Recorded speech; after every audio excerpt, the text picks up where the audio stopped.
a Francesco Tonucci.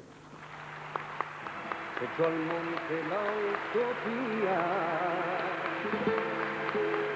perseguida por lebreles que se tiraron en su rodilla, y que al no poder seguir su paso la traicionaron, y hoy funcionarios. Yo tengo el honor, tengo la alegría y tengo la emoción de que mis compañeros me hayan designado para darte la bienvenida. Y a ustedes, ¿cómo se los puedo presentar? Estuve pensando toda la noche, ¿cómo puedo presentar a alguien que todos conocemos? Que, como decía Cristina, con ojos de niño nos ayuda a vernos, nos ayuda a encontrar una mirada descentrada, como dirían algunas compañeras, y centrada en el niño. Nos ayuda a recuperar el niño que todos tenemos adentro, que a veces lo perdemos. No necesita presentación. Creo que todo estaría de más, todo lo que yo podría decir desde mi más profundo anhelo. Por eso, bienvenido nuevamente. Este es un espacio que hemos esperado mucho, aunque hace mucho tiempo que trabajamos con tus viñetas y con tu voz, usando las grabaciones de tus otras conferencias. Bueno, esta es lo más significativo, es tenerte acá presente con nosotros. Cris, por ahí vos podés decir algo de su extenso currículum, sintetizando, porque si no tardaríamos mucho tiempo, ¿no? Bueno, Francesco Tonucci es investigador del Instituto de Psicología del Consejo Nacional de Investigaciones de Italia. Dentro de este Consejo Nacional es responsable del Departamento de Psicopedagogía. Es también responsable de un proyecto de educación ambiental por cuenta de los ministerios de Medio Ambiente y de Educación. El proyecto se denomina Andrea, Archivo Nacional de Educación Ambiental. Es también director del laboratorio en Fano, su ciudad natal, llamado La Ciudad de los Niños. En todos sus trabajos ha investigado la relación entre el desarrollo cognitivo y los métodos didácticos sobre los varios temas educativos y sobre todo desde los primeros niveles escolares hasta la formación docente. Ahora está trabajando en especial en educación ambiental y en la relación entre el niño y la ciudad. Pronto tendremos entre nosotros su cuarto libro de dibujos, La soledad del niño. Esto cortito para presentarlo. Muchas gracias. Bueno, es una experiencia muy particular la que estoy viviendo en estos días. Creo que la experiencia de un drogado debería parecer un poco la que estoy viviendo yo, porque por un lado me siento muy cansado y cada vez me mueve el cariño, el interés, la atención que me rodea de tanta gente que quiere trabajar conmigo. Lo que me golpeó demasiado en estos días, me pedías, Cristina, de decir algo sobre esta experiencia, solo esto me interesa decir, frente a una experiencia increíble como fue la de Salta, increíble para todos, que creo, no sé si hay experiencia parecida a nivel internacional, es decir, de más que 13.000 personas reunidas en un estadio para trabajar sobre educación. Pero aparte del número bárbaro, lo que me golpeó muchísimo fue el silencio. de estos maestros que con todos los problemas que tienen estaban allá para trabajar juntos y con ganas de participar a este acto. Este silencio creo que tiene un valor enorme, también si no es suficiente por el cambio, es claro, pero sí que es una condición indispensable, de la cual yo creo que las autoridades argentinas tienen el deber de aprovechar para que tienen una riqueza que no sé si la conocen, que los maestros tienen una inquietud y yo creo que cualquier cambio tiene que empezar de aquí. Bueno, yo de esto doy gracias a los maestros que me acompañaron en estos días, porque esto para mí fue una fuente de aprendizaje muy fuerte. No he podido conocer ni Rosario, ni Santa Fe, ni Salta, ni Buenos Aires, pero he conocido estos silencios de los maestros y yo creo que me voy contento de Argentina, esperando de tener otra oportunidad para conocer también Argentina y no solo salas de conferencias, que son casi iguales en todo el mundo, por esto no vale la pena moverse tanto. Pero está el tango, Francesco. Sí, me dicen que está el tango, pero sí, ayer fue por, bueno, los 8 pasos, ya sé cómo se manejan. Bueno, vamos dentro de este tema que es muy largo. A mí me toma mucho porque es ponernos en una actitud de atención respecto al empezar del conocimiento del niño. Tenemos que mirar un momento de la vida del niño que normalmente no se mira mucho, no se conoce mucho, se quiere mucho, pero de una manera casi solo afectiva. Yo creo que primero tenemos que poner una base que es una observación muy simple y que vosotros conocéis mucho mejor que yo, porque la mayoría de vosotros son mujeres y imagino que varias de las presentes son madres y han vivido esta experiencia personalmente. Es una riqueza que nosotros no tendremos nunca. Es decir, la observación de cómo el niño cambia su vida pasando de dentro del vientre de su madre afuera. Una lectura incorrecta de la pedagogía, de la psicología de Piaget ha llevado dentro de la escuela una hipótesis de discontinuidad del desarrollo, todo el tema de las fases, del pasaje de una fase a la otra. Yo creo que ha creado muchos problemas en la enseñanza. Ha justificado muchas elecciones erradas, hasta a las escuelas especiales, para facilitar a los niños de pasar de un nivel a otro nivel, o la escuela diferencial, las discapacidades escolares. No creo que esto era el pensamiento de Piaget, creo que sea una inadecuada aplicación de una teoría psicológica a un nivel pedagógico, y esto no funciona nunca. Es una de las grandes responsabilidades de los norteamericanos.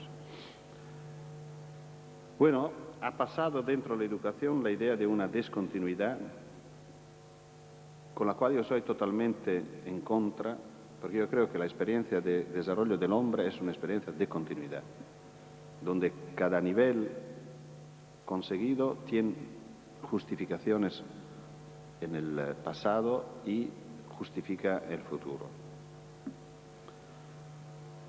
Pero existe un momento de cambio, existe un salto, existe un pasaje violento por lo menos por el tanto de cambiamiento que es justamente el momento del nacimiento. El niño pasa de una experiencia dentro del vientre de su madre a la experiencia de fuera, cambiando en pocos segundos, en pocos minutos, todo. Repito, no vale la pena que yo me quedo mucho sobre este tema, que se conoce muy bien. Me gusta tocar uno o dos ejemplos para ver cuánto es distinta la experiencia. Por ejemplo, un aspecto particular puede ser lo del peso. Dentro el vientre de la madre, el niño se puede mover, golpea el vientre, se revoltea, porque vive inmergido en un líquido, y como cuando nosotros estamos en el agua, el peso es menor. Cuando sale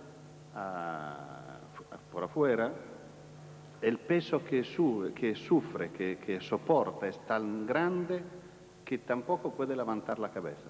Pasan días hasta que el niño pueda hacer los primeros movimientos para mover la cabeza. Debe ser un cambio increíble. Y lo mismo pasa por el frío, lo mismo pasa por la comida, lo mismo pasa para el ensuciarse. El niño pasa de una experiencia de continuidad a una separación. Esto es como el segundo nacimiento, cuando se corta el cordón umbilical. El niño dentro de su madre vive una experiencia de continuidad con su madre y el cordón es el elemento que une lo uno a la otra.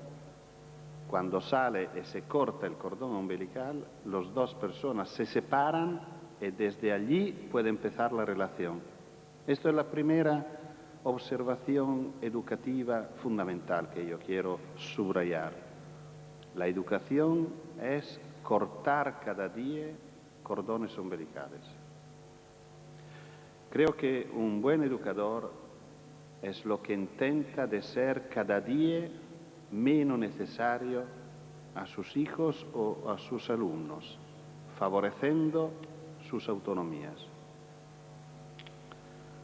Es claro que el cordón umbilical de lo que estoy hablando en este momento es también simbólico.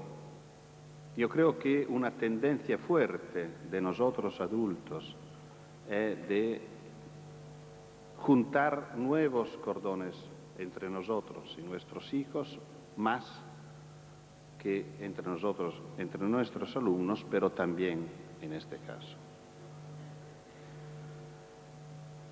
Bueno, ¿y de allí qué ocurre?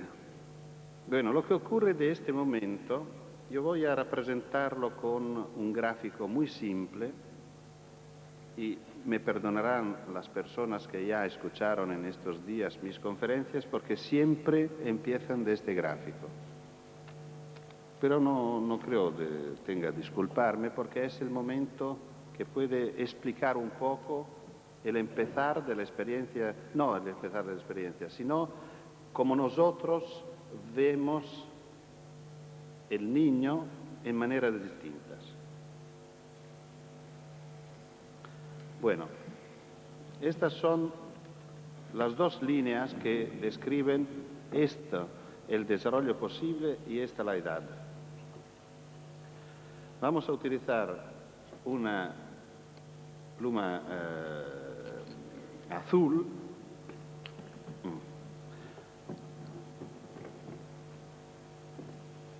Esta es más o menos la curva que la mayoría de los adultos, de los padres, piensan que sigue un niño en su desarrollo. Es decir que aquí estamos más o menos en los 6, 8 años. Esto significa que el niño cuando nace casi no sabe nada, sigue sabiendo muy poco en toda su infancia, preparándose al desarrollo fundamental de la edad de la ración, como se llamaba, que ocurre alrededor de los 7 años, que es el momento de los grandes aprendizajes civiles, lectura, escritura, cálculo, y el empezar de la vida religiosa con los primeros sacramentos. Esto significa que hay una convergencia de opinión sobre este tipo de desarrollo. Esto significa que aquí el niño vive una experiencia muy simple, muy pobre, es la experiencia del juego. Y los adultos dicen a un niño, juega ahora, puede jugar, mañana tendrás cosas importantes que hacer. Mi hijo, el primer día de escuela, me contó que su maestra había dicho, ahora basta jugar, tenemos que trabajar. Siempre digo que la pobre no sabía que lo iba contando por todo el mundo. No siempre las maestras son previdentes. Este es el periodo del pre. Hablamos de pre-lógica, de pre-lectura. Hablamos de pre-escuela. Siempre la idea de algo que prepara lo de después. Lo que sabemos todos, quizás el Rocco lo coge bien, es que la curva verdadera, la que la investigación científica nos dice que es la justa, es una curva de este tipo. O probablemente es una curva que empieza un poco más adelante. Esto significa, si la ponemos aquí, que el aprendizaje del niño empieza ya antes de nacer. Pero este es otro tema. De todas maneras, esta curva, así como la dibujé antes, significa que en la vida de un hombre, no en la vida del niño, sino en la vida del hombre, el momento en absoluto más fuerte de desarrollo es cerca del nacimiento. Es decir, que los primeros días, los primeros meses, los primeros años de vida son en absoluto los más importantes de todo el resto de la vida. Significa que cuando el niño llega al momento de la escuela primaria, casi todo está ya hecho. Significa que aquí se pone las bases de todos los aprendizajes después, y todo esto se hace sin la escuela, sin maestros, sin materiales escolares, sin recursos, sin escuela. ¿Y cómo? Jugando.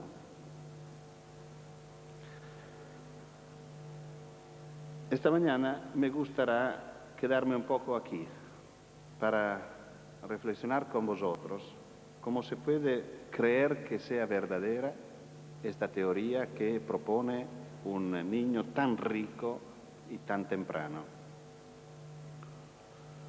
Por primero me gustaría analizar un poco, porque efectivamente, como lo ha dicho Brunner, nosotros podemos creerlo porque es un gran investigador, pero no creo que esto ayuda mucho a la educación.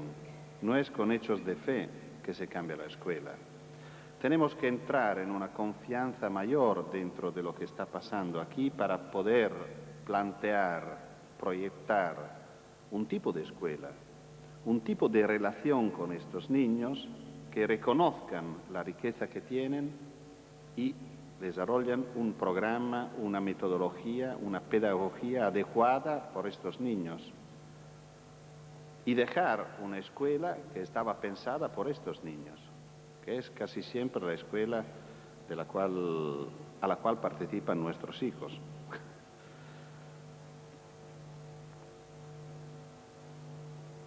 ¿Cómo se puede explicar este misterio? Porque la gente piensa justamente que el niño aquí no sabe nada en este tiempo. No sabe leer, no sabe escribir, no sabe contar, no conoce la historia y la geografía. ¿Cómo podemos pensar que sabe tanto y que llega a su desarrollo hasta a este mítico 80%, que es solo una indicación para entendernos, no es que indica exactamente un porcentaje? Yo creo que la imagen, el ejemplo más útil puede ser lo de los cimientos. Bajo de una construcción hay cimientos. Todo el mundo sabe que para hacer una buena construcción por arriba tenemos que fundar bien los cimientos con una inversión de dinero, con una capacidad técnica, con un trabajo y un tiempo largo, casi tanto cuanto la construcción por arriba. Pero la mala suerte de los cimientos es que ninguno se da cuenta de los cimientos. Y normalmente cuando pasamos por la calle vemos casa muy hermosa, decimos qué buen arquitecto habrá tenido esta casa, nos gusta por esto, esto, esto, y ninguno piensa que abajo están muy buenos cimientos. ¿Por qué? ¿Cuál es la mala suerte de los cimientos? Que no se ven. Y esto es lo mismo que pasa a un niño, está haciendo un trabajo muy grande que no se ve. Vamos un poco por adentro. Yo he intentado, y los ejemplos que voy haciendo no son para crear como una teoría del conocimiento del niño, sino para sugerir una actitud.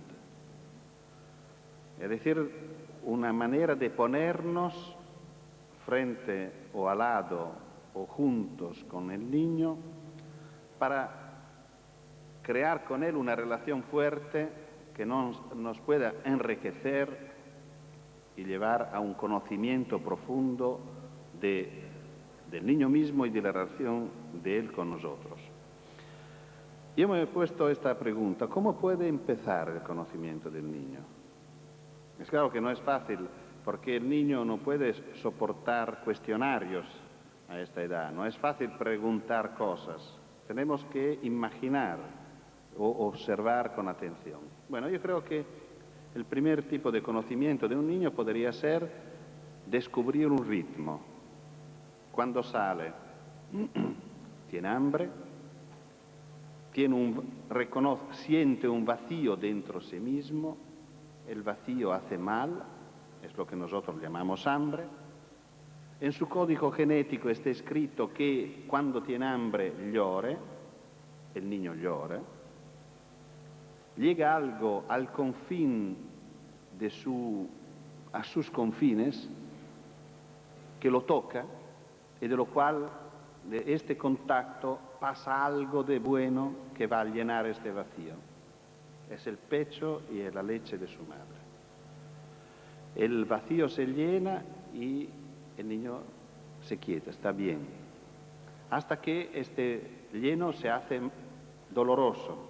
Es el lleno de la caca. Y después este lleno se vacía, el niño está bien. Hasta que este vacío se hace doloroso porque es de la hambre. Y el niño prueba dolor, llora. Esto sigue. Y un día el niño entra en el tiempo. Nosotros estamos atentos, podemos asistir a un milagro, entrar en la habitación del niño, mirarlo en su camita, despierto, que tiene hambre, porque sabemos, porque vivimos con él, que a esta hora tiene hambre, pero no llora. Sabe esperar. Esperar significa tener confianza en el tiempo. Tener confianza que va a ocurrir lo que siempre ha ocurrido. Y esto es el fundamento, yo creo, del tiempo, de la historia, de todos los aprendizajes que en el futuro se irán a construir sobre esta base fundamental. Una prueba de esto lo tenemos en casos de discapacidad grave de los niños. Un niño autístico no tiene capacidad de esperar. Un niño autístico no tiene esta confianza en el tiempo. Yo creo que un niño autístico no ha entrado en el tiempo. Similar a esto es el aspecto del lenguaje. Recuperamos el primer paso. El niño llora porque esto está escrito en su código genético. Pero a un niño humano, a un hijo humano, no ocurre necesariamente lo que ocurre a todos los animales. Es decir, que a lo que es escrito en el código genético del hijo corresponde necesariamente lo que está escrito en el código genético de la madre. Porque entre nosotros tenemos la capacidad social de modificar o de no cumplir a lo que el código genético dice. Y una madre puede también rechazar la respuesta buena a la pregunta del niño.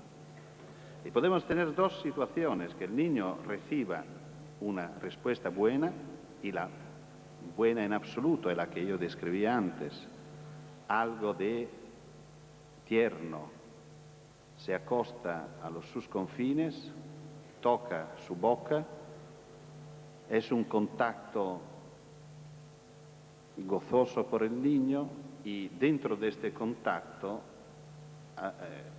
ocurre el pasaje de este líquido que llena el vacío del hambre. La segunda vez que esto ocurre, cuando el niño de nuevo se encuentra con hambre y llora de nuevo, no será más verdadero que llora solo porque esto está escrito en su código genético. Esto será verdadero, pero menos un porcentaje que no sé en absoluto cuantificar ni me interesa, pero este porcentaje significa que vale la pena.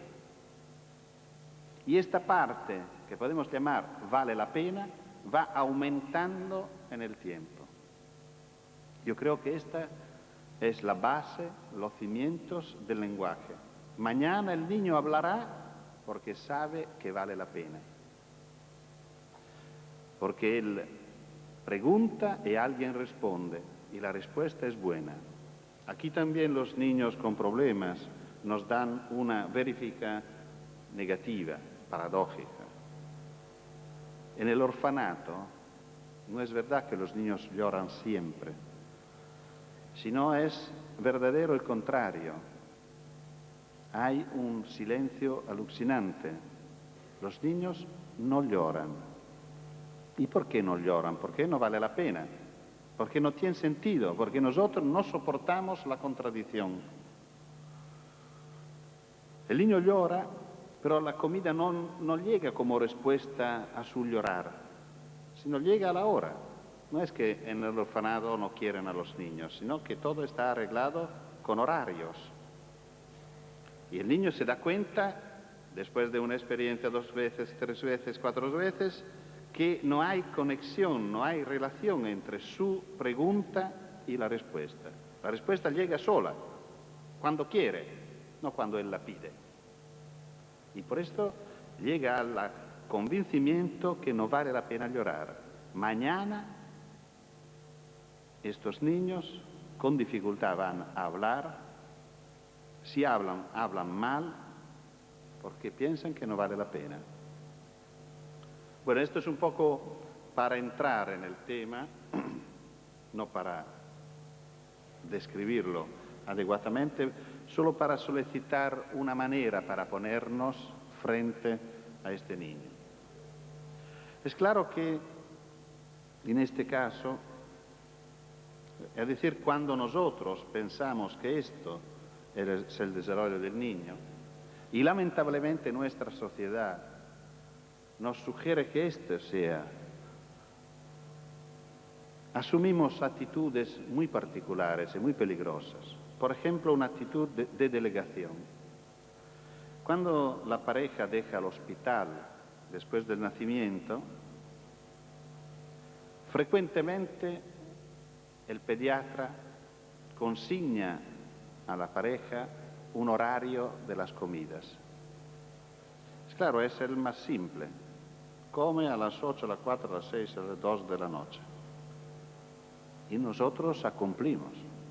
Por ejemplo, despertando el niño que está durmiendo porque es la hora de comer. ¿Esto qué significa? Que pensamos que el niño está aquí. Claro, porque si pensamos que el niño esté aquí, deberíamos pensar que es un niño que se da cuenta si tiene hambre o no lo tiene, no es tonto. Y si está durmiendo significa que el hambre no es tan fuerte para despertarlo. Y tendremos la costumbre de respetar sus ritmos. Igualmente, cada mes llevamos el niño al pediatra pidiendo: doctor, ¿cómo está mi niño? pidiéndolo a una persona que nunca la había visto. Nosotros vivimos con él y pedimos a otra persona cómo está este niño. Y el pediatra, lamentablemente, acepta este poder que nosotros consignamos a este técnico. No dice, señora, no digas tonterías, cuénteme usted cómo están sus hijos. No, dice, vamos a mirarlo. Y con sus técnicas, con sus aparatos, dice, muy bien, no se preocupe. Nosotros vamos, y después de un mes volvemos. ¿Cómo? Para no sé cómo se llaman aquí, i tagliandi del auto. El auto que tiene garantía tenemos que llevarlo cada 6 meses. Service. Igual. Y esta delegación es fatal. Y también dentro de la escuela se reproduce con los equipos. Mira un poco, este niño me parece que no está tan bien. Bueno, esto ha ocurrido mucho, por ejemplo, me refiero a la experiencia italiana, cuando los psicólogos, cuando nosotros, los psicólogos, mis colegas, entraron en la escuela. ¿Qué ocurrió? Un mecanismo muy extraño, muy particular, que produjeron discapacitados. Como si se produjeron sus trabajos. ¿En qué sentido? Antes de la llegada de los psicólogos dentro de la escuela, un maestro pensaba que los 30 niños que le tocaban eran suyos, todos. ¿Cómo podía? Con dificultad, casi siempre. Y tenía que buscar remedios, ayuda, consejos. Pero el problema era suyo. Y era ella o él que tenía que llevársele los 30 a lo largo de la jornada de la escuela. Y un día llega un señor o una señora que dice, mire, si tiene algún niño con problemas, dígamelo. Hombre, dice esta señorita, dice, bueno, ahora no son todos los míos, porque Paco, María y tal, no son los míos, son del psicólogo. De este momento, la relación entre el maestro y estos 2, 3 niños cambia, porque piensa que no son los suyos, y los niños se dan cuenta de esto. Y sus comportamientos cambian y asumen el rol de los niños que no son del maestro, y interpretan este rol. Y a lo largo de poco tiempo son, de hecho, niños que necesitan el psicólogo. El psicólogo cumple a su papel, tiene trabajo, el maestro le parece de estar mejor porque no tiene todos los 30, sino 27. Y por esto, por ejemplo, conseguimos en Italia que el equipo no trabaja más dentro de las escuelas, sino trabaja dentro una estructura territorial que se preocupa no tanto de la integración escolar, sino de la integración social de los niños. Y dentro de la escuela trabaja más con los maestros que con los niños, cosa que creo sea importante.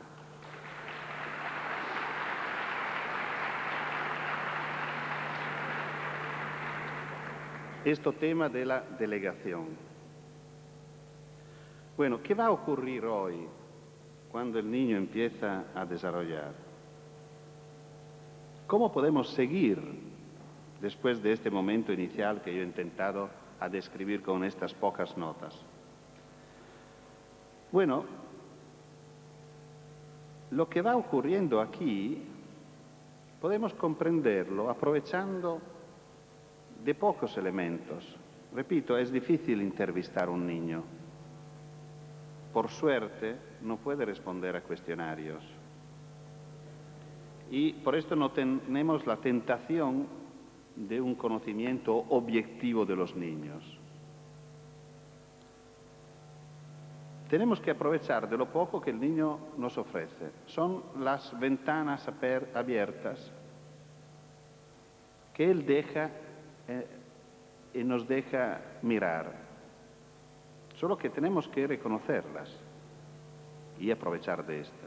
Una ventana importante son los errores.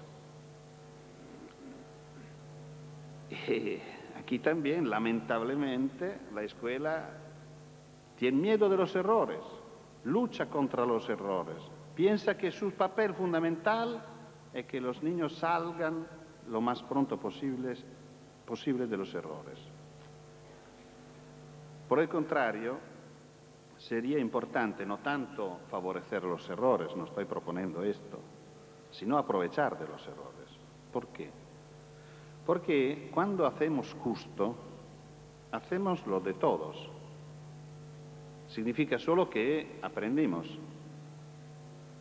Pero cuando nos equivocamos, el error es mío, es personal. Y si yo voy a estudiar los errores de los niños, comprendo lo que está pasando a este niño, lo conozco un poco más. Voy a hacer 3 ejemplos de errores de niño para ver un poco. No, esto puede seguir después. El primero es un error lingüístico que se conoce bien. Tengo también una viñeta sobre este error. Pero como ha sido una experiencia muy fuerte para mí como padre, yo quiero contarla para pasar también la emoción que yo viví. Cuando mi hijo tenía 3 años y medio, lo oí decir, he descubierto. Y estaba muy orgulloso de esto, tener un niño tan pequeño que ya pronunciaba correctamente verbos irregulares. Después de algunos meses, este niño me dice, he descubrido. Y que este niño me va detrás. Pero afortunadamente, una deformación profesional me llegó a reflexionar un poco sobre esta extraña historia.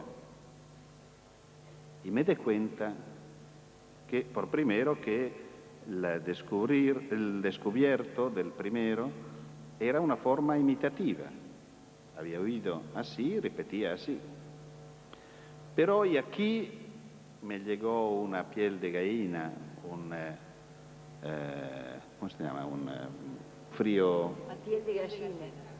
un calor frío a la espalda, porque de repente me di cuenta que la segunda forma verbal se la había construida solo, porque no tenía remedio. ¿Dónde podía escuchar una palabra tan rara como descubrido, que ninguno de nosotros utiliza? Se la había construida solo, antes de los 4 años. Bueno, ¿qué significa construirse solo una forma verbal de este tipo? Bueno, más o menos esto.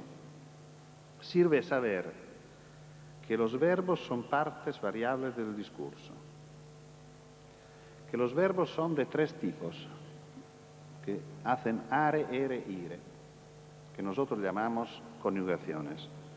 Que el participio pasado, es claro que no sé cómo un niño tiene en su cabeza participio pasado, porque esta es una palabra de adultos, pero seguro que lo tenía. Y sabía que los participios pasados hacen ato, uto, ito. Y por esto que aplicó correctamente esta teoría, esta regla, y llegó a descubrirlo, porque descubrir es la tercera. Afortunadamente este niño no sabía que era irregular. Me ha permiso,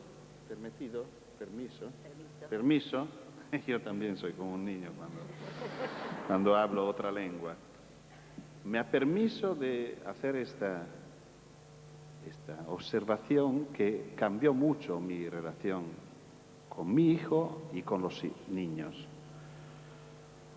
Más o menos va por lo mismo una reflexión que hemos hecho, una conclusión que hemos tenido en una investigación nuestra de ciencias. Pedimos a los niños de dividir cartas que representaban animales, plantas y seres inanimados. En dos montes, los viventes y los no viventes. Bueno, un grupito de niños pone la piedra y la silla, que eran los dos elementos inanimados, de un lado y todos los otros del otro. Y dicen, estos, la piedra y la silla, son vivos, los otros no son vivos. Bueno, era muy fácil decir, tontería, por favor. No, preguntamos por qué. Y estos niños dicen, la piedra es viva porque no puede morir.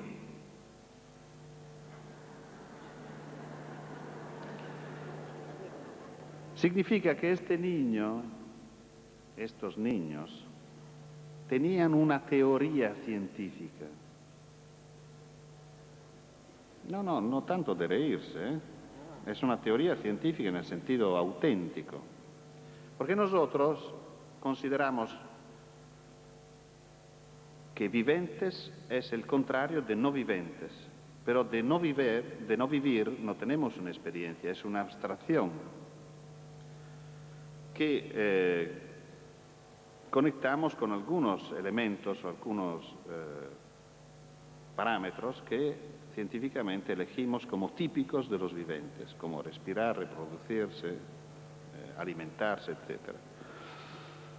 El niño no tiene una experiencia de no vivir, pero sí que tiene una experiencia de morir.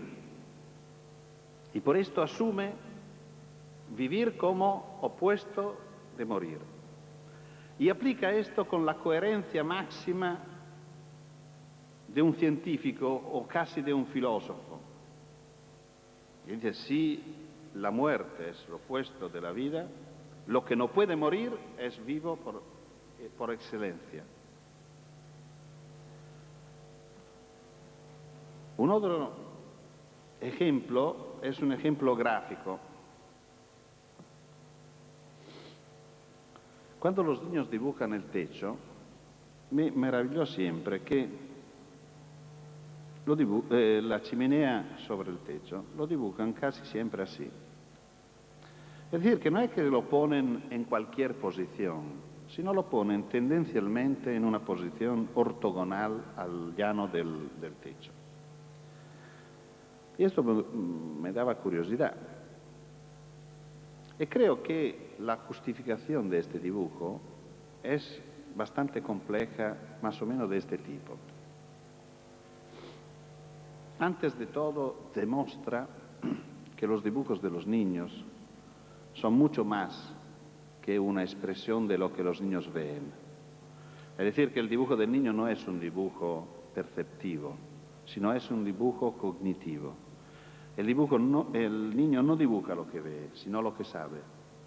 Y esto lo demuestra muy bien, porque cuando el niño mira una chimenea por afuera, yo creo que prepara una ficha dentro su cabeza, dentro su mente.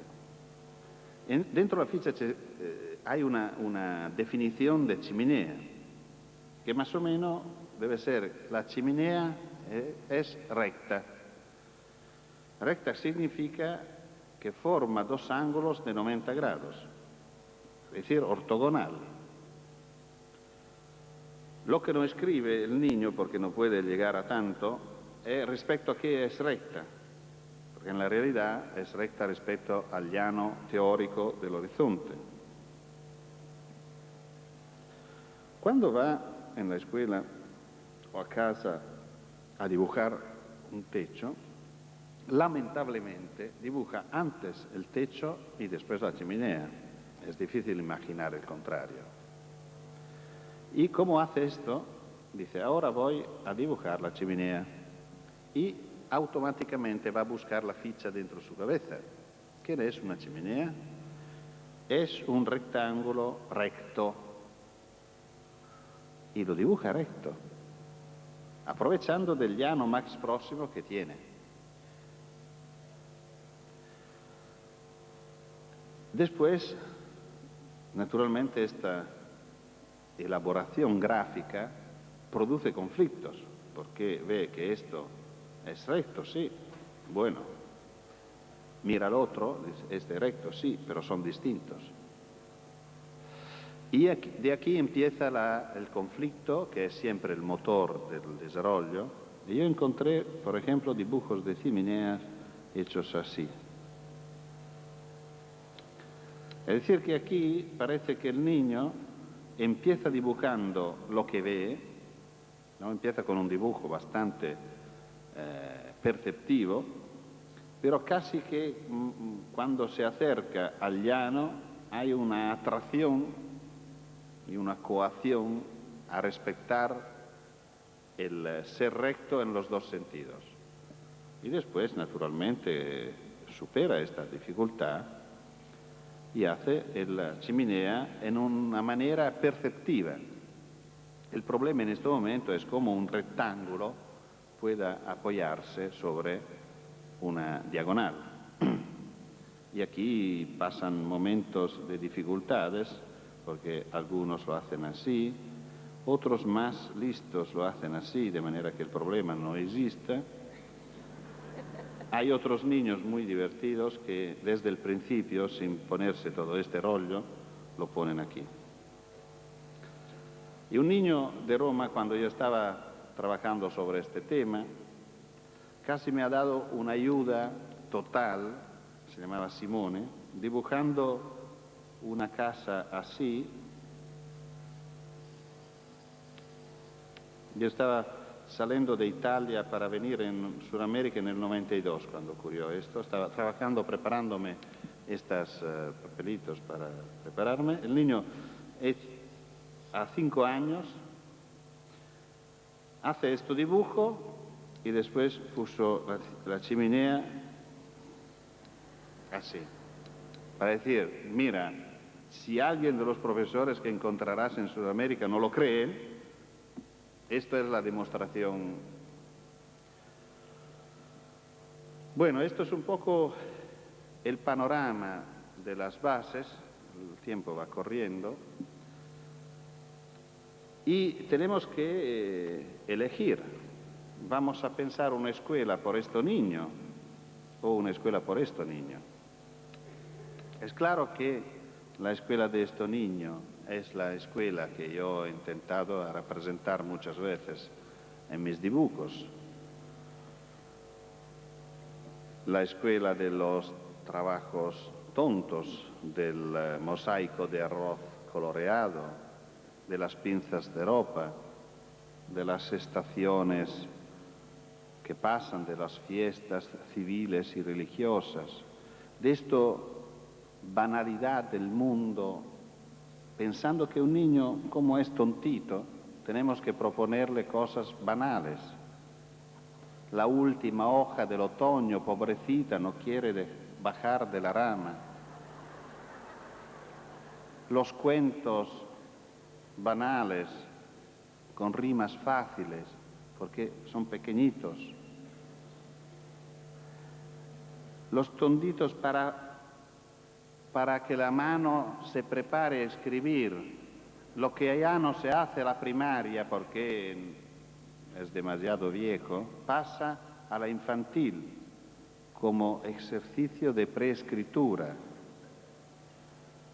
Los recorridos, aprender a tener la pluma, un niño que ya conoce el participio pasado,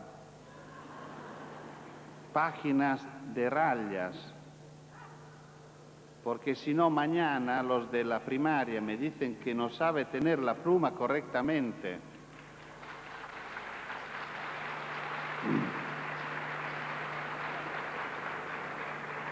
Y abajo de todo esto, una idea muy banal de la escritura,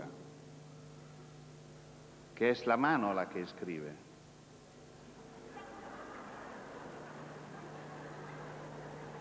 Y todo el esfuerzo para que la mano sepa escribir. El niño se aburre tanto que comprende que la escritura será su tortura de toda la vida, y de verdad lo será, lo va a hacer, sin pensar que quien escribe es la cabeza. porque escribir significa elaborar pensamientos, transformar los pensamientos en palabras, las palabras en letras, las letras en signos y solo al final transferir este signo con un hecho gráfico dentro del papel. Pero esto casi no es indispensable, porque si acercamos el niño a una máquina para escribir o hoy a un ordenador, el niño que conoce las letras, reconoce la letra en la tecla, la pulsa y ya escribe.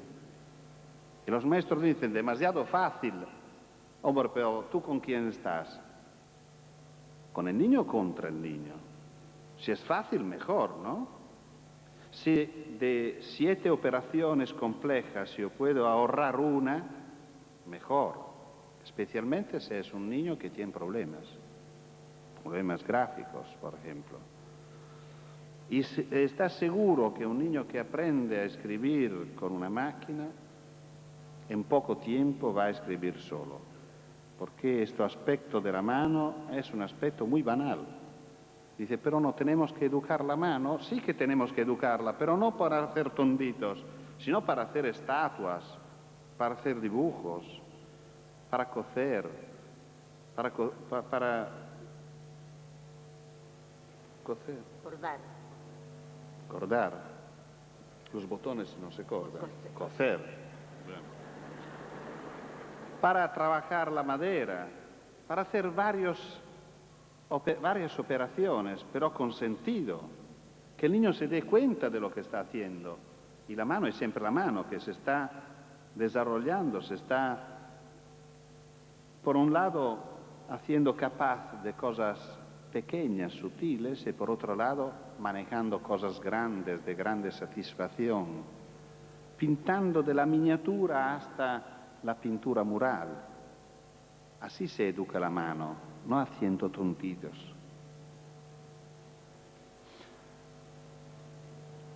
Y el niño llega a la guardería, llega al maternal.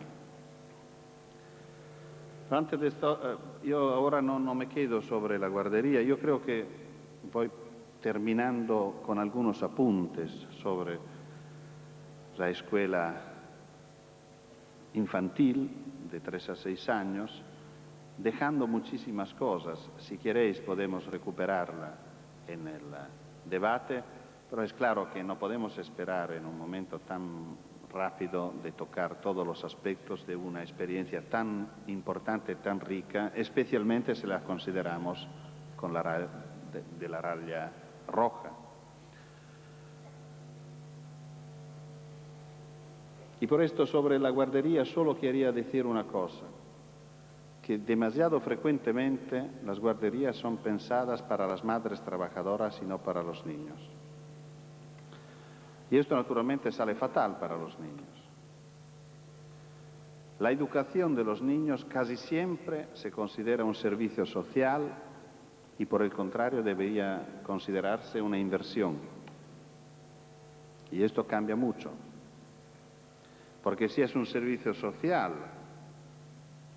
es un servicio pensando a los trabajadores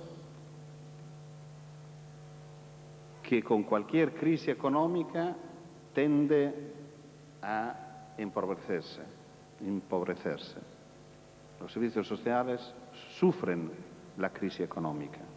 La inversión social, por el contrario, en una buena administración pública, en momentos de crisis se debería enforzar, fortalecer, sí, porque es la espera para salir de la crisis. Y esto hasta ahora no se consigue en ninguno de nuestros países.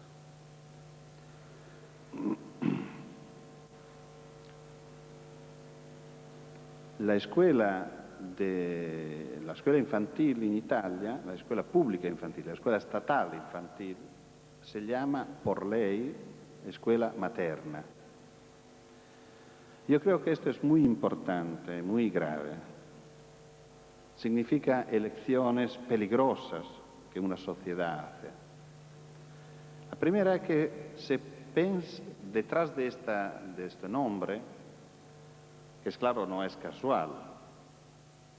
Pensáis solo que sobre el nombre de la escuela infantil, que debía llamarse Materna, hemos tenido muchos años antes una crisis de gobierno, para pensar que no es casual.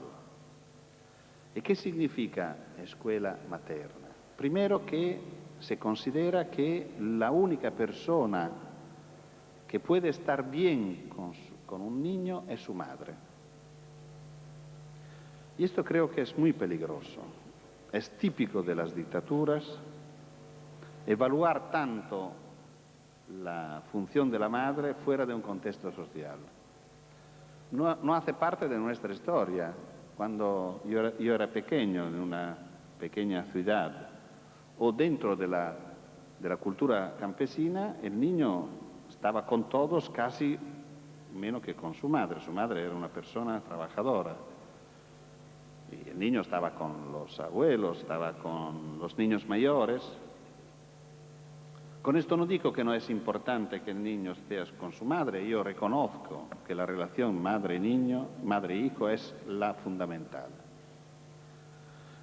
Pero esto significa también que cuando el niño consigue dejar la casa,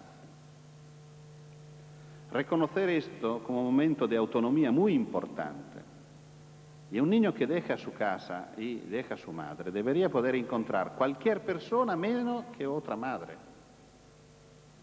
Pero la madre es muy importante, pero una es suficiente. Y las actitudes de los padres es de acompañar al niño a la escuela, intentando explicar, enseñar a la pobre señorita que se le hace carga de cómo manejar a este niño de manera que casi no se dé cuenta que ha salido de casa e ido en otro sitio. Dice, mira que este niño está acostumbrado a así. Esta es la primera cosa muy grave, porque empobrece una experiencia que el niño podría vivir de manera distinta, aprovechando de la riqueza de un otro ambiente, de otras personas, de otros adultos, de otros niños. Y el segundo aspecto es más importante a nivel profesional. Llamar materna a la escuela significa que no hace falta formar los profesionales. Significa que no es un nivel profesional, sino es un nivel electivo de misión que se funda sobre el sentido maternal que, como son todas mujeres, se garantice.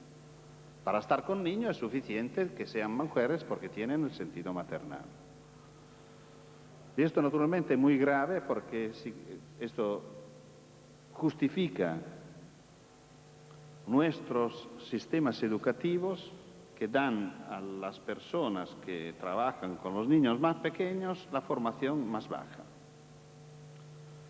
En Italia tenemos la vergüenza que las personas que trabajan con niños de 3 a 6 años terminan su carrera profesional a los 17 años. Es una vergüenza. Porque abajo la idea es que para los pequeños menos formación. Es claro que la idea que se tiene es que la curva de desarrollo sea la curva azul y no la curva roja, porque si no tendríamos que modificar totalmente la formación profesional pensando que los mejores deberían trabajar con los pequeños. Naturalmente esto no corresponde exactamente a la realidad, por suerte. Y nosotros, por ejemplo, en Italia tenemos exactamente en la primera infancia, en los maestros de la primera infancia, la categoría de maestros más sensible, que más se preocupa de formación, que más lee, que más participa, casi que más siente esta inquietud y se da cuenta de lo tanto que falta en su formación a las necesidades de su actividad profesional. Una inquietud que baja con el subir de los niveles sociales, escolares, y que desaparece cuando se empieza en la especialización de disciplina, en la cual, con mucha presunción, el profesor de matemática piensa que como sabe matemática no hace falta conocer nada más. O el profesor universitario lo mismo. Bueno, esto es un título a favor de los maestros de escuela infantil. Seguro no es a favor de nuestras sociedades que con una actitud muy suicida no cuidan este nivel social, que es el nivel, repito, de los cimientos de la... Es el nivel de la formación y de la preparación del futuro. Bueno, yo creo que me quedo aquí porque... una última observación sobre vuestra ley general de educación, que no conozco bien, pero he leído. Y dos puntos me dejaban bastante preocupado, y como estamos en un ámbito sindical, me parece correcto expresar estas dudas, que repito, llegan de Italia, y vosotros tenéis que traducirla en vuestra realidad. Yo no pretendo dar consejos a una realidad que conozco demasiado poco. Un punto es lo de las escuelas especiales. Esta ley de educación en los años 2000 reconoce y confirma la necesidad de una escuela especial, diciendo que se debe crear una comisión que evalúa cuando es posible pasar los alumnos de la escuela especial a la escuela normal. Sobre esto yo puedo ya dar la respuesta, que nunca pasará, que los alumnos pasarán de la especial a la normal. Porque esto nunca ha pasado, por lo menos en Italia esto no ocurría nunca. Y cuando se consiguió de cerrar las escuelas especiales, esto era una ración. Las escuelas especiales normalmente producen discapacidad y no la resuelven. Porque se fundan sobre la separación y sobre la homogeneidad y no sobre la diversidad y la confrontación. Son fuera de un contexto educativo rico y confirman un proyecto educativo de tipo transmisivo. El segundo punto era más cerca del tema de hoy. Es decir, la organización de la escuela infantil en 3 años, como ahora, pero obligatorio el tercero. Esto ha sido un debate muy fuerte en Italia, un debate en el cual la izquierda también, en algunas personas o grupos, defendía esta elección diciendo que por lo menos se garantizaba que todos los niños puedan ir por 1 año a la escuela antes de empezar lo importante. Pero siempre era la idea de la curva azul. Porque como lo importante ocurre a los 7 años, que por lo menos tengan la oportunidad de tener uno antes para que la mano pueda aprender. Porque de hecho es esto.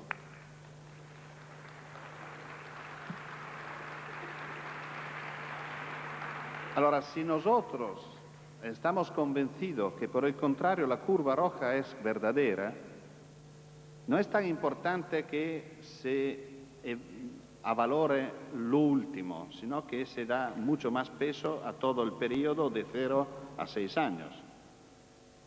Y es claro que si nosotros sacamos en el sentido que damos un sentido distinto, no que se separa, pero que se hace obligatorio solo lo último, la gente de escuela piensa que si es obligatorio es preparatorio lo que viene después. Rompe un proyecto educativo de 3 años y lo hace de 2 años más 1, en lo cual los 2 primeros son tonterías, jugar. El tercero es lo importante porque es lo que tiene que soportar la preparación a la escuela. Esto yo lo encuentro peligroso, que va en contra de una formación profesional, un desarrollo de currícula, de una metodología pedagógica de alto nivel como la que está desarrollando la escuela infantil, en Italia, por ejemplo, y me dicen aquí también. Bueno, sobre esto yo creo que sería interesante que los maestros lo trabajaran y se expresaran. Muchas gracias.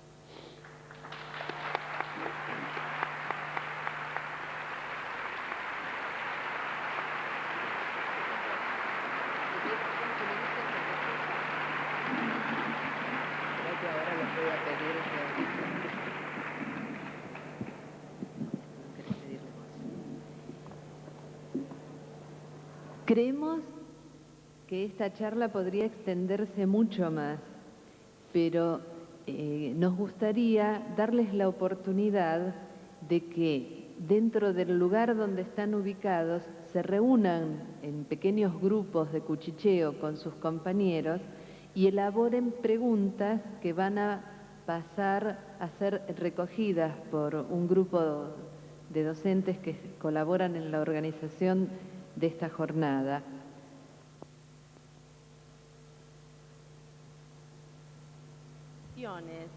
Pero que especialmente podríamos centralizar en la formación que el docente debe tener en los distintos niveles para abordar la educación en la actualidad. Una de las preguntas que se reitera es la relación del profesor con la teoría psicogenética, si él la tiene en cuenta, si en su formación está incluida, si sus trabajos están dando cuenta de la psicología genética. ¿Cuáles serían sus coincidencias y cuáles sus diferencias? Tiene que ver también con esto la pregunta si valoriza el aporte de Emilia Ferreiro para el aprendizaje de la lectoescritura. No tiene tanto que ver con esto, pero sí con el aprendizaje de la lectoescritura, cómo se trabaja un momento especial de la iniciación de la lectoescritura, que aquí en un tiempo, y todavía sigue siendo fuerte, se llamó o se llama aprestamiento. ¿Qué otras alternativas hay para trabajar este momento de iniciación? Además del error, ¿con qué otras alternativas o qué otras ventanas hay para entrar en el desarrollo del niño? Además, también aquí tenemos preguntas que tienen que ver con la escuela sin grado, los grupos heterogéneos, una experiencia que hay en distintas partes de la provincia de Buenos Aires, con una fuerte valorización del juego, de lo lúdico, lo creativo. Bueno, no es solo de mucho, formación docente. ¿no? Sí. En este caso dejamos acá y después seguiríamos incluyendo. Sí. Bueno, efectivamente es casi todo. Es claro que mi actividad empieza en los años 70 o antes. En el 74 me invitaron en el Instituto Jean-Jacques Rousseau de Ginebra para un seminario a lo cual no asistió Piaget porque ya era retirado de la profesión, pero sí que seguía viviendo, y asistieron todos sus colaboradores, de Lainelder hasta Bonesch, Anneli Pérez-Clermont y todos los otros, y Duaz. Y recuerdo que fue un encuentro muy raro, porque yo estaba muy emocionado, naturalmente. Era un joven investigador, bastante joven investigador, y tener un seminario dentro del templo de la cultura psicológica de este tiempo.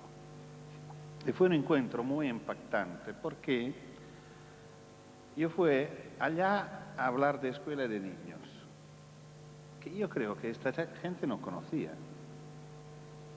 Sí que había estudiado los niños, pero lo había estudiado fuera de su contexto, fuera de la escuela. Y ver que en la escuela ocurrían cosas parecidas de las que ellos estudiaban lo golpeó muchísimo. Y recuerdo que por años y años esta pequeña comunicación mía siguió apareciendo en todas las bibliografías del centro de la universidad, del Instituto Jean-Jacques Rousseau de Piaget.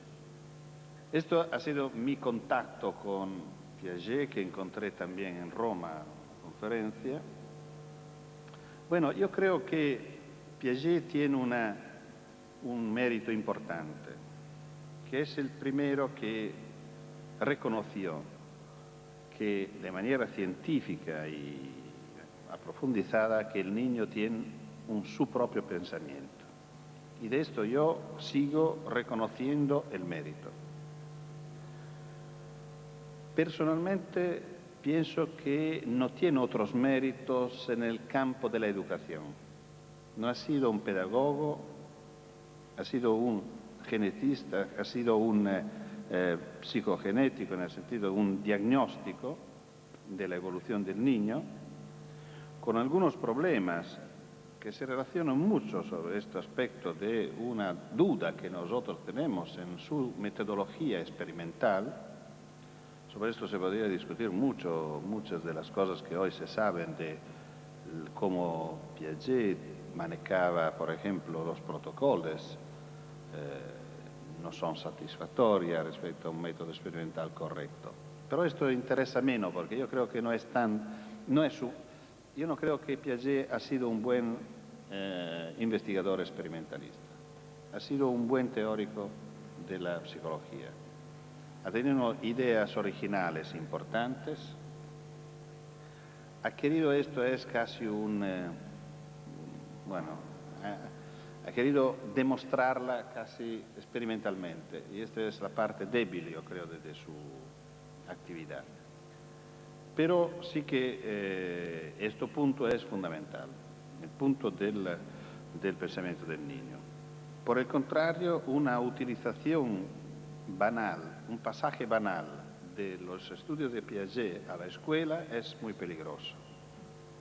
Por esto, yo creo que, reconociendo a Piaget este mérito, mi interés es pasar dentro de la escuela donde muchos aspectos de la rígida teoría de Piaget se funden y se modifican en el proceso cotidiano de la experiencia de los niños. Los niveles se conservan bastante como sucesión, pero sí que pierden totalmente su dimensión temporal, su colocación en el tiempo. Y bueno, esto es un poco los contactos que yo he tenido y que cómo puede ser una formación del profesorado. Es claro que es un tema enorme esto. Lo tratamos anteayer en una conferencia. Para no hablar demasiado, el concepto fundamental que yo estoy proponiendo es que la formación del profesorado a cualquier nivel debe ser coherente con el modelo educativo que este profesorado tiene que realizar en la escuela. Es decir, que si nosotros tenemos un modelo educativo bastante analizado, bastante ya manejado, por ejemplo, lo que se decía antes, el modelo educativo que estamos planteando es un modelo educativo que reconoce al niño como protagonista de su formación, lo reconoce como capaz de conocer, y como es capaz de conocer, conoce, y como conoce lleva a la escuela sus conocimientos.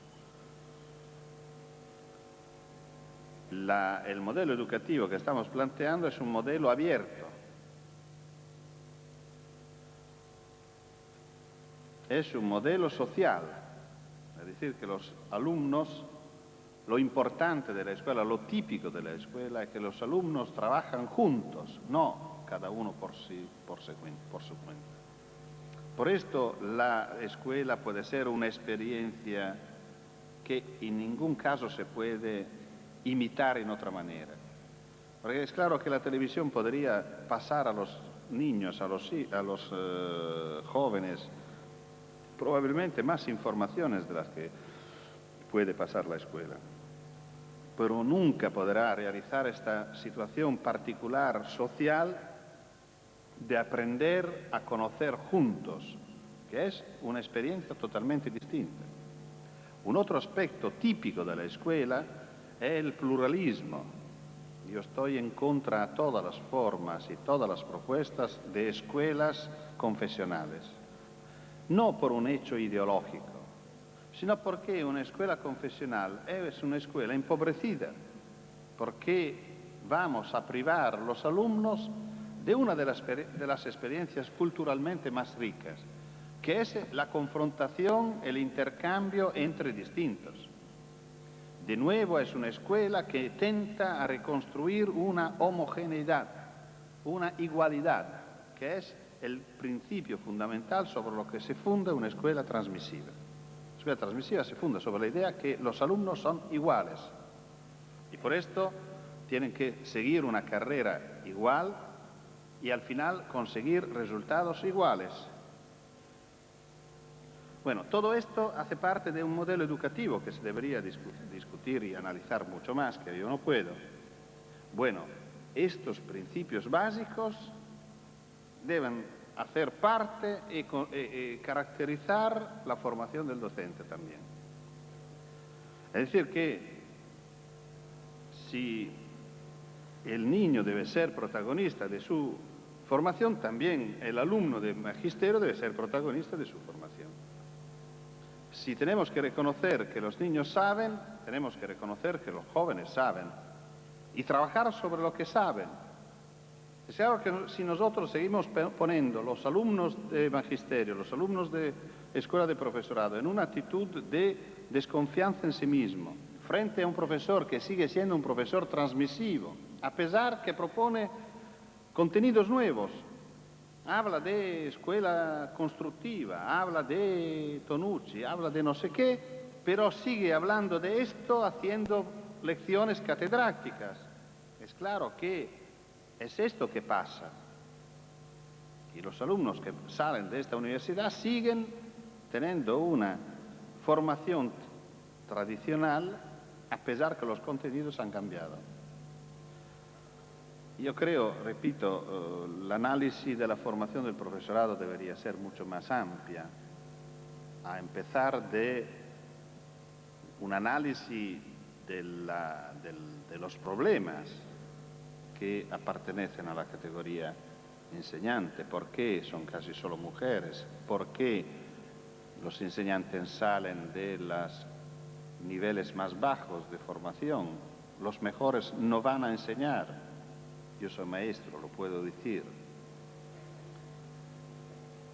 Bueno, son muchos aspectos, pero creo que el punto básico es de buscar una forma de coherencia entre la formación y la profesión. Solo en este caso la formación será útil para realizar una escuela distinta.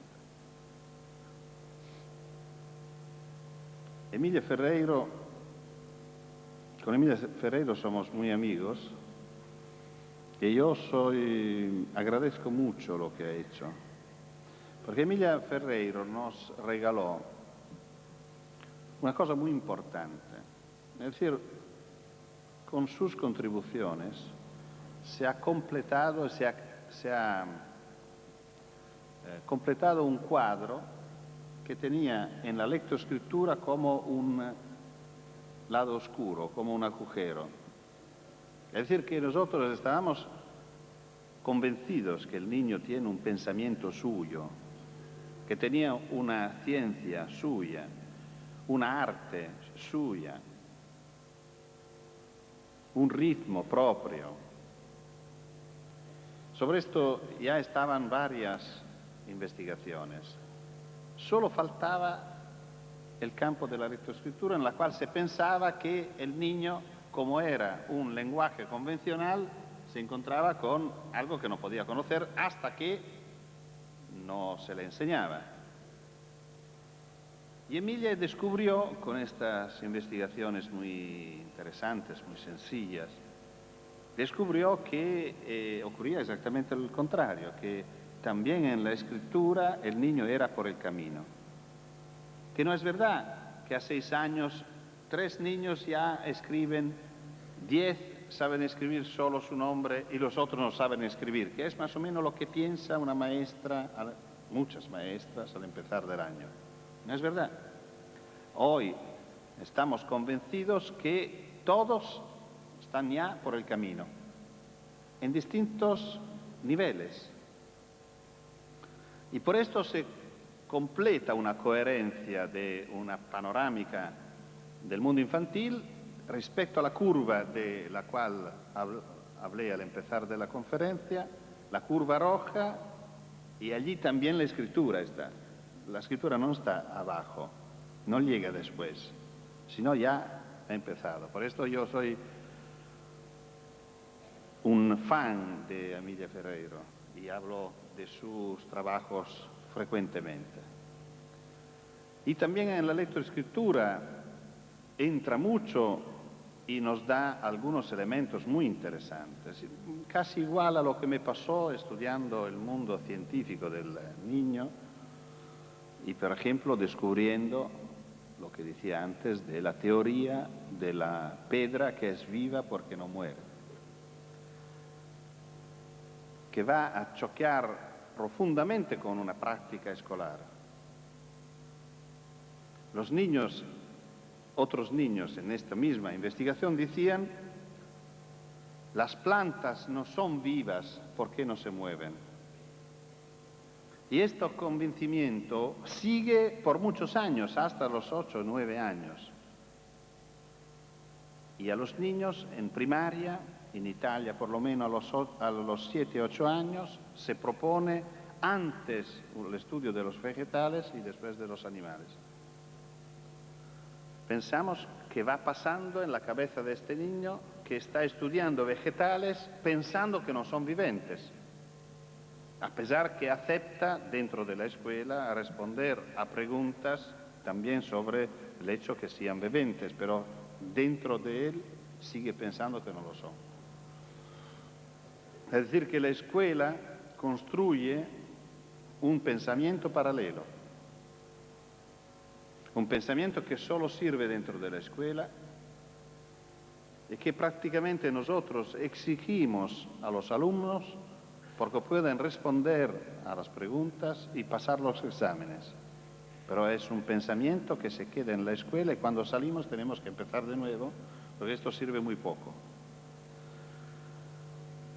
Respecto a la lectura y escritura y al aprestamiento, yo quiero proponer un ejemplo que de nuevo toca al empezar de la historia del niño. ¿Cómo aprende a hablar el niño? Si la hipótesis escolar fuera buena o fuera correcta, lo mejor sería enseñar a hablar a los niños. Seguro que tendríamos muchos afásicos. Porque ¿qué significa enseñar a hablar? Buscar las palabras más simples, igual como hace la escuela. ¿Cuál es la palabra que la escuela propone a un niño primera? Oso, por ejemplo. Es un capolavoro, ¿cómo se dice? Porque oso para hecha appositamente por la escuela. Es por suerte que tenemos un animal que se llama oso, porque es lo más simple que podemos pensar. 2 son tonditos que el niño ya sabe hacer porque a la preescolar se ha hecho bastante trabajo en este sentido. El otro es un serpiente y no tiene nada más que hacer, poner 2 tonditos con en el medio el serpiente y todos lo saben hacer. De las investigaciones de Emilia Ferreiro resulta 2 cosas, que una palabra de 3 letras no es una palabra buena, porque es demasiado pequeñita. Esto es lo que piensan muchos niños. Y lo otro, que una palabra que repite letras no es una buena palabra. Y nosotros pensábamos de haber buscado la mejor para empezar. Y aparte de todo el estudio de Emilia, ¿por qué oso en el primer día de escuela, por favor? Oso. Yo no sé si aquí existen osos. En el zoológico. Si fuera verdadero que lo mejor es proponer el más simple, todos los niños de Argentina deberían empezar a hablar diciendo oso. Pequeñito dice, ya dice oso, oso. Un poco más tarde podría decir oca. Pero no es verdad. Allora, ¿qué pasa? ¿Cómo nace, cómo aprende el niño a hablar? Antes de todo lo que decía antes, que se construye la confianza en la pregunta y la respuesta, en la relación entre preguntas y respuestas. El niño construye una confianza que podemos traducir en vale la pena. Segundo, vive dentro de un mundo de palabras. Y por suerte que las madres siguen hablando con los niños. También si son muy pequeños y contando a ellos los problemas de casa. Ahora vamos a preparar la comida para papá que va a llegar muy cansado, que dice que preparamos la papita, no sé qué. Y a veces dándonos vergüenza de hablar así, se hace solo en la intimidad de la relación madre-hijo. Pero por suerte que se hace, porque es una de las relaciones más importantes en la historia del niño. Porque es verdad que el niño no comprende exactamente el significado de cada una de las palabras, pero entiende y comprende lo más importante, que su madre está hablando con él, que es una de las relaciones privilegiadas. Es dentro de este mundo de palabras que el niño va a seleccionar, a elegir la primera palabra a pronunciar. Es él que la elige. ¿Respecto a qué? No porque es la más simple, sino porque es la más útil. Esto debería ser la manera para ingresar el niño dentro del mundo de la escritura. Y esto dice las investigaciones de Emilia Ferreira. ¿Por qué los niños empiezan a manejar la escritura? Porque viven dentro de un mundo de escritura. No lo hacen niños de culturas que no tienen escritura, claramente, como no hablarían niños de un pueblo mudo. También si tienen todo arreglado para hablar, como ocurre a los sordos, por ejemplo, que no hablan no porque son sordomudos, como a veces incorrectamente decimos, sino porque son sordos. Y como no oyen, no tienen el estímulo a utilizar los órganos del hablar, que son íntegros, casi siempre. Esto es el camino de la lectura-escritura. Es un lenguaje, no es una técnica, por favor. Por esto no puede pasar por un aprendizaje banal de la mano. Por esto no es el resultado de una serie de aprestamientos, de ejercicios. ¿Puede ser? Sí, sí. Aprestamiento lo he aprendido ahora. No puede ser este. Aprendemos a escribir porque para nosotros es necesario escribir, y solo si es necesario, porque si no es necesario no lo aprendemos. De hecho, los niños aprenden a escribir técnicamente, pero no escriben, no quieren escribir. Podemos decir baja voz que tampoco los maestros quieren escribir. Y tampoco los maestros quieren leer. Siempre hablando de Italia, resulta que los maestros son una de las categorías que lee menos. Y es muy grave que sean ellos a enseñar la lectura a los alumnos. Porque podrán enseñar la técnica para leer, pero no pasarán nunca el placer y la necesidad de la lectura que sale solo de una persona que lee mucho. Y una persona que tiene una necesidad de leer, lo busca el tiempo para leer. Y busca también el dinero para comprar un libro. También si me doy cuenta de las situaciones económicas muy duras que vivéis aquí. Pero creo que no podemos escondernos detrás del tema de no poder. Y si es verdadero que no podemos leer, tampoco podemos enseñar la lectura. Es claro que aquí empieza todo un análisis metodológica que nos acerca mucho a toda la metodología, por ejemplo, Freinet, a la cual Emilia Ferreiro se siente muy cerca a nivel metodológico. Emilia tampoco es una pedagoga.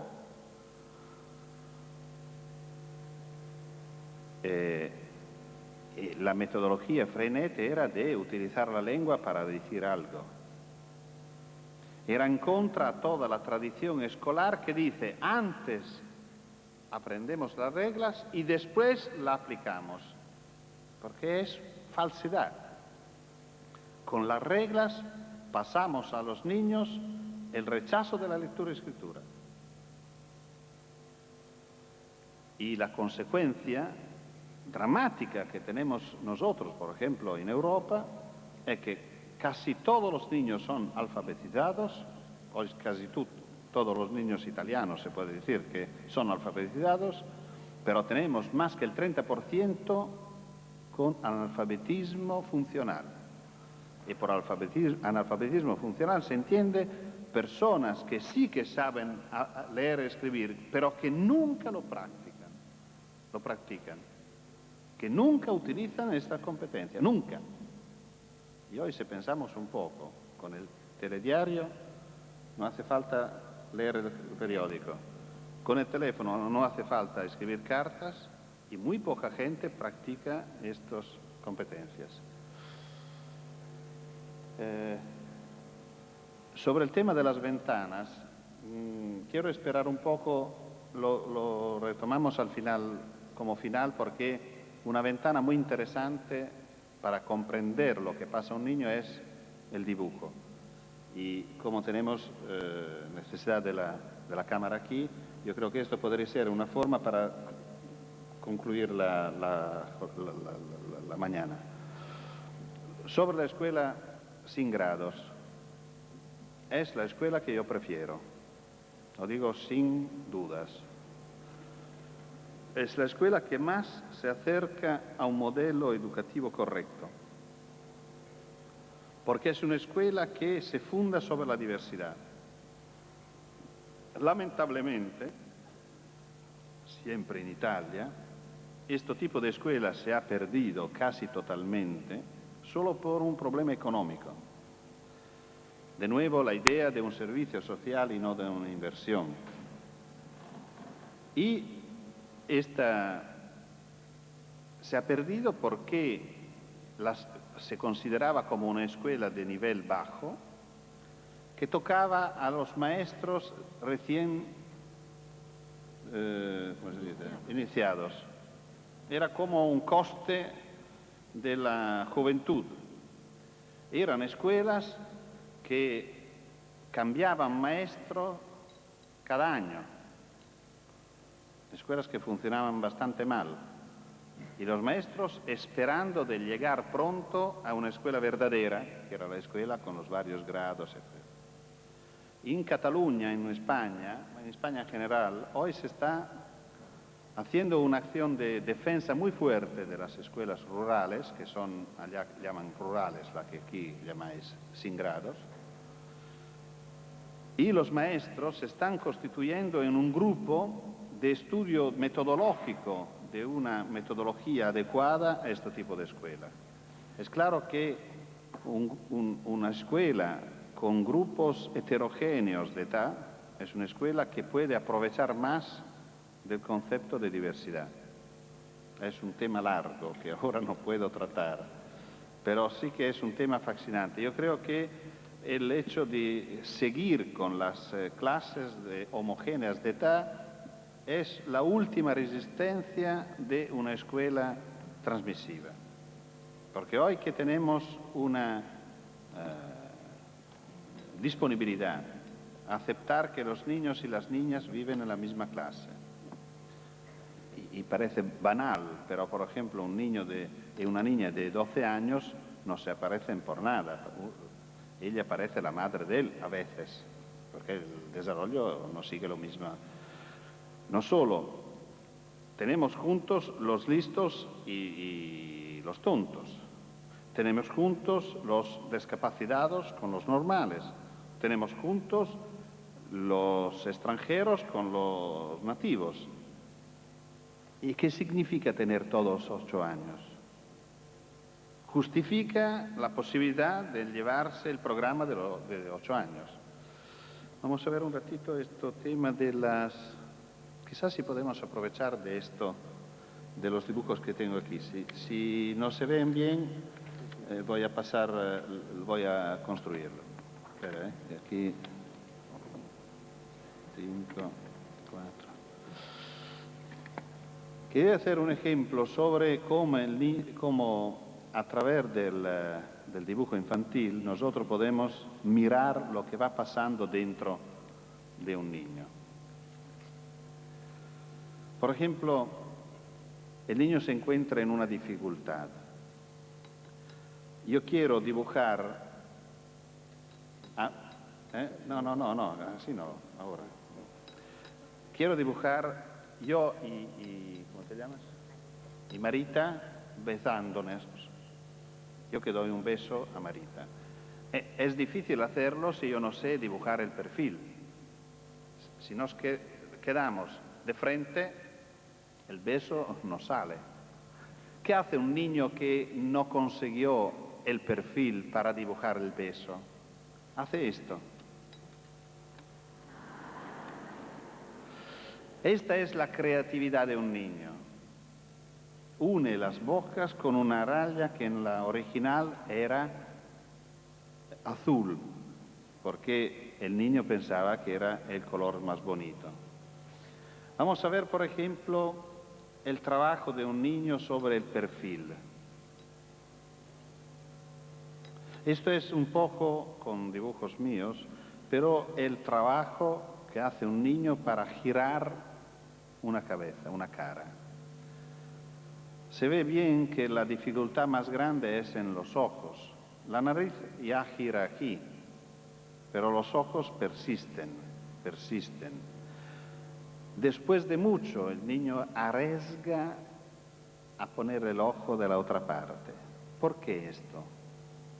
Siempre el tema es que el niño representa lo que conoce, su experiencia y no lo que ve. Alguien dice, porque esto ocurre a todos los niños del mundo, en todo el mundo los niños empiezan dibujando la cara. ¿Por qué siempre dibujan el hombre de cara? La respuesta banal es que es más fácil. Ahora, ¿por qué dibujan los animales siempre de perfil? El problema es que el hombre se conoce como lo que me mira en la experiencia inicial del niño. El hombre es la cara del padre, de la madre. Es lo que me mira.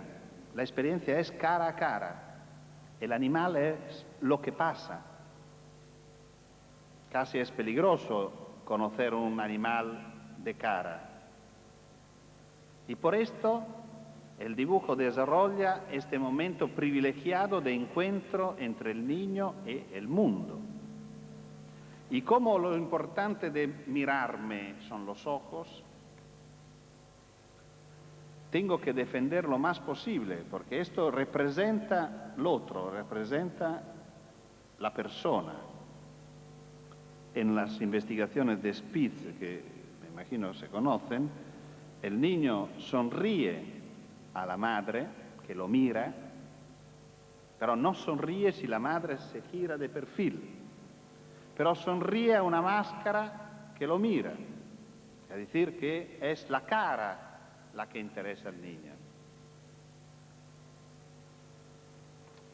Y tiene que tener mucha seguridad para llegar a decir, bueno, no me interesa, yo represento lo que veo, y aquí pasa a un dibujo más perceptivo.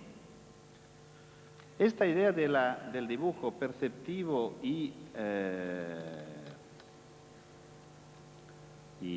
cognitivo se ve muy bien en la auto, en la mesa. ¿Por qué el niño dibuja así el auto? Porque en la ficha del auto hay que un auto tiene 4 ruedas. Hace parte del concepto de automovilidad, la cuatroruedidad. Y no puede existir un coche que no tenga 4 ruedas. Y por esto es tontería que un adulto, un maestro, lleve el niño a la ventana o a la calle diciendo: mira si hay un coche con las ruedas arriba del techo. Esto es una vulgaridad, porque estamos hablando de 2 cosas distintas. Nosotros pensamos que el niño intenta, sin conseguirlo, a dibujar lo que ve. Por el contrario, el niño está dibujando lo que sabe. El niño debería responder: tonto, móstrame un coche que no tiene 4 ruedas. Y como no me caben abajo, la pongo arriba, pero no hace falta.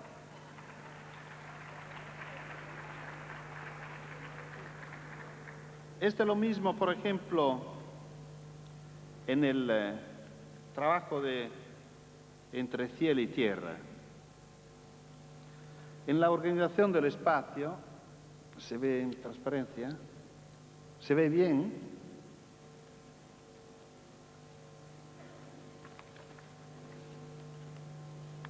¿Mejor? No. Así, esto, ¿eh? Allora, pasa tiempo que un niño, aparte de la chimenea de la cual hablábamos antes, divide la tierra del cielo. Y esto crea problemas a los adultos. Hombre, digo, pero no es verdad. Yo estaba presente cuando una maestra llevó un niño a la ventana pidiéndole: mira dónde termina el cielo. Y el niño mirando dice: me he equivocado, y va llenando este espacio. A veces los maestros, para que no sea posible este error, piden a los alumnos de de pintar antes el cielo y la tierra y después colocar sobre esto los elementos.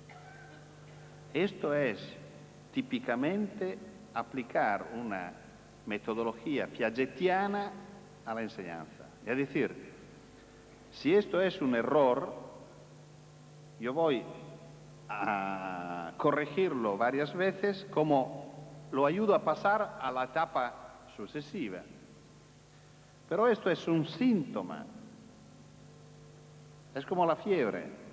Un buen pediatra no aconseja de sacar la fiebre, sino que de tenerla para que podamos seguir el desarrollo de la enfermedad. Si nosotros perdimos los síntomas, no tenemos capacidad de seguir. Y esto es un síntoma, esa es una ventana abierta. Podemos constringir en alguna manera, educar al niño a llenar el cielo, pero no, esto no sirve para modificar su organización espacial. Bueno, esto es un poco para llevar algunos ejemplos de cómo mirando, observando, aprovechando de los dibujos de los niños, podemos entrar dentro de su mundo y tener muchas posibilidades de aprendizaje para nosotros. Lo último es un ejemplo que yo utilicé de hace mucho tiempo en el primer libro que aquí también se conoció, que es La Escuela como Investigación. Son las mariposas. Son 3 ejemplos de mariposas de niños. Son muy variadas, coloreadas eran en el original. Estas son maripositas que algunas maestras proponen, no para enseñar cómo se hace una mariposa, por caridad de Dios, solo para ornar una hoja, para hacerla más bonita. A los niños les gusta mucho. ¿Qué pasa entre estas dos? Que esta cuesta mucho y no sale siempre bien. Esta es siempre distinta, porque sale de una investigación continua del niño que va buscando. ¿Qué significan estos? Yo no lo sé. Seguro que no es un análisis del himenóptero que es la mariposa. No es este que interesa a un niño. El niño no es un naturalista. Puede ser que sea el movimiento, el color, no sé. Pero seguro que para el niño la mariposa es algo de distinto que un himenóptero de una categoría no sé cuál, no sé cuándo. No, lepidóptero, ¿qué es? Lepidóptero, no importa. Aquí, por el contrario, es un dibujito que sale siempre bien y sale siempre igual y lo hace la maestra. Bueno, dejamos todo este rollo, todo este trabajo y hacemos lo de la maestra. Y los niños aprenden a hacer lo de la maestra. No reís, porque aquí está ocurriendo algo de muy grave. Porque nosotros, con esta propuesta que parecía tan sencilla, solo de dar un adorno a una hoja, hemos conseguido el resultado dramático de llevar al niño una desconfianza en su capacidad de dibujo. Aquí el niño está diciendo, yo no sé hacer mariposas. Y voy haciendo, copiando las de la maestra. A nivel educativo es un hecho muy grave. Bueno, no sé dónde llegamos. Pero yo creo que no importa. No, yo pido disculpas si esto va matando una serie de preguntas, pero creo que dar respuestas muy rápidas solo para satisfacer la curiosidad de mucha gente no sirve a mucho. Por lo menos esta es mi opinión. Francesco, traté de reunir todas las preguntas sobre escuela especial que hacían las docentes. Son muchas, pero en 5 o 6 preguntas traté de sintetizarlas. ¿A qué llamamos o a qué llama niño normal? ¿Cómo se integran las discapacidades? ¿Las podemos integrar todas? ¿Qué hace el docente cuando no tiene recursos para atender a los niños discapacitados? ¿Cómo formar al docente de escuela primaria común para la integración, para que esa integración sea productiva? Y teniendo como modelo un poco lo que usted nos habla de Italia, ¿cómo resultó la unificación de la escuela primaria y la escuela especial? ¿Qué condiciones fueron necesarias para que esto se lograra? Y cómo lograr un buen trabajo en equipo sin que el niño especial se sienta diferente.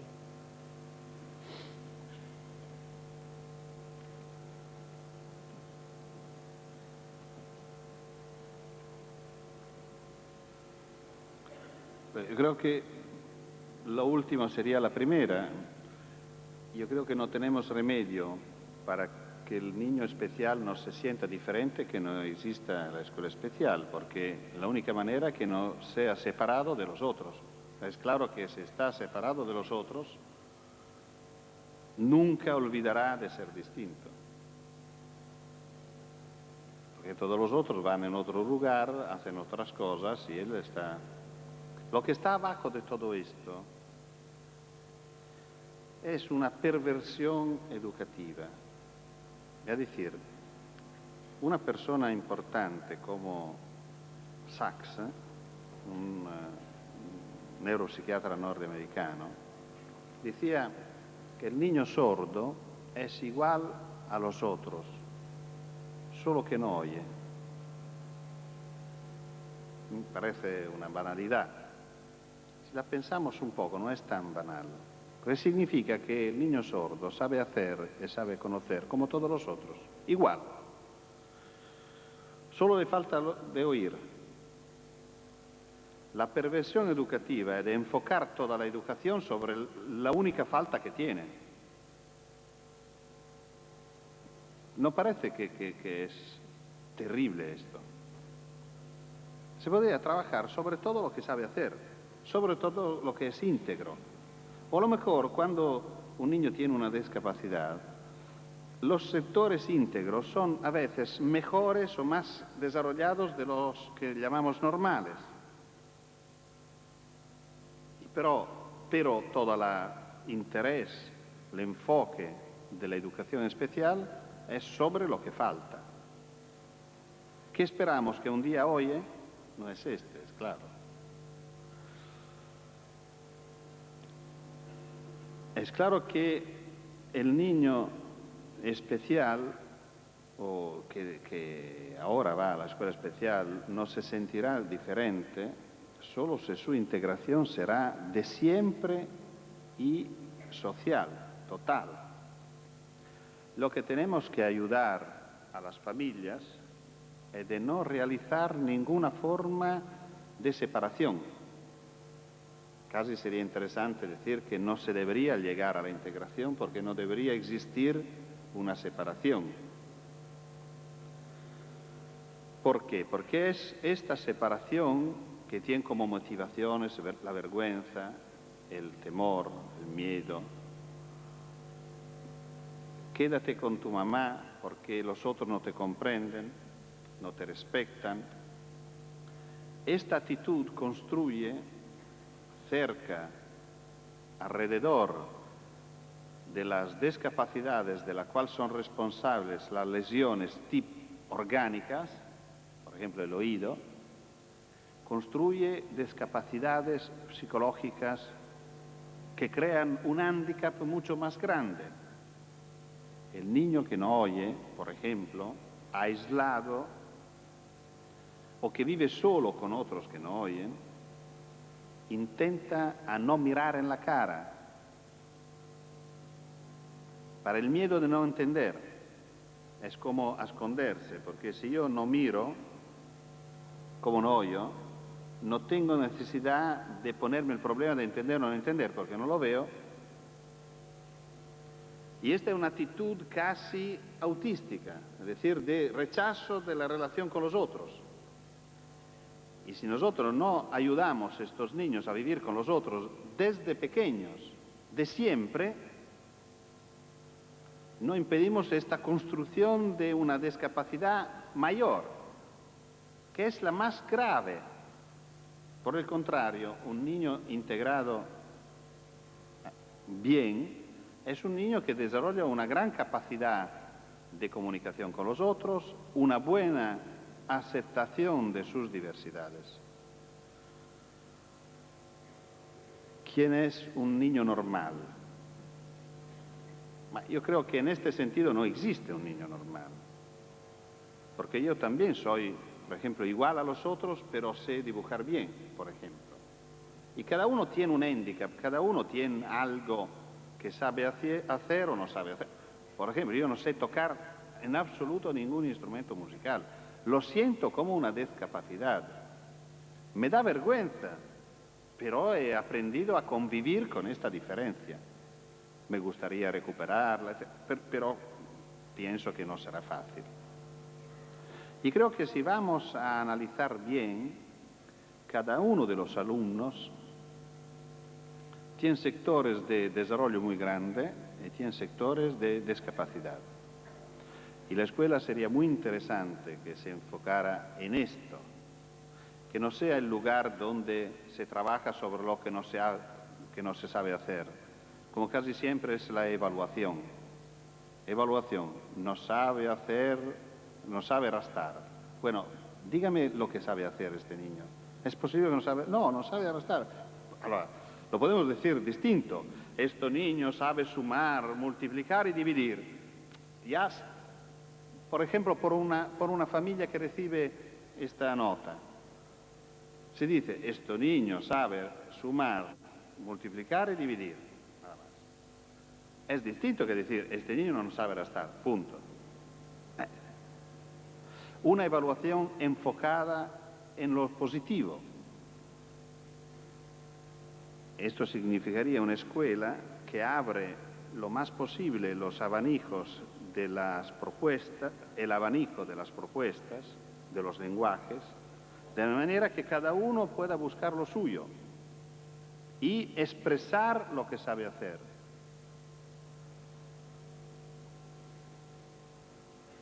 el problema de si todos se pueden integrar en la escuela es un tema muy particular.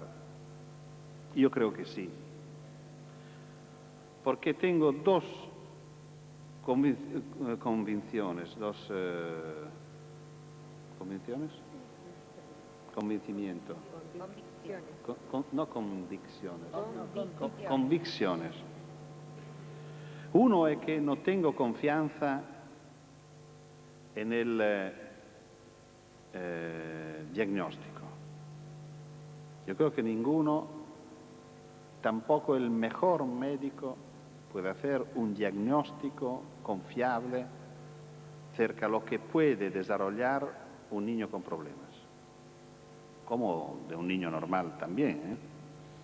Es que no conocemos, no podemos conocer todas las potencialidades. Así como un adulto no podría darse cuenta que un niño tan pequeño puede desarrollarse tan rápido como está escrito en la curva roja. ¿Y cómo podemos hacer? No ponernos en una actitud diagnóstica, como hacemos con el niño pequeño, sino ponernos en la actitud de poner el niño en una situación más rica posible, de manera que sea él a desarrollar todo lo que puede.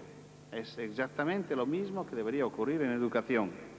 No hacer una hipótesis de dónde puede llegar este niño o lo otro, sino poner cada uno en la condición de máxima riqueza posible.